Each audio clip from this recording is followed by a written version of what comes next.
সূর্য পূর্ব দিক থেকে উঠার সময় পাবে না, পশ্চিম দিক থেকে উঠা শুরু হয়ে যাবে সূর্য।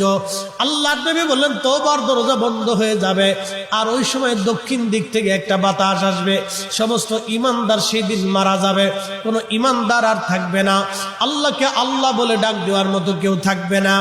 আল্লাহ ইসরাফিলকে বলবেন, ইসরাফিল সিংহায় ফুঁক দাও। আল্লাহর এই ফেরেশতা সিংহা হাতে নিয়ে মুখের কাছে নিয়ে আল্লাহর আরশে মুআল্লার দিকে তাকায় থাকে। একটা সেকেন্ডের জন্য এদিক আর ওদিক করে না। কখন রব হুকুম দিবে সিংহায় ফুৎকার দেওয়ার জন্য, যখন সিংহায় ফুৎকার দিবে, কুরআন বলতেছে ইদাস সামাউল ফাতারাত, আকাশ ভেঙ্গে ভেঙ্গে ভেঙ্গে ভেঙ্গে পড়তে থাকবে। ওয়া ইদাল কাওয়াকিবু তাসারাত, সমগ্র নক্ষত্রগুলি ভেঙ্গে ভেঙ্গে ভেঙ্গে ভেঙ্গে পড়তে থাকবে।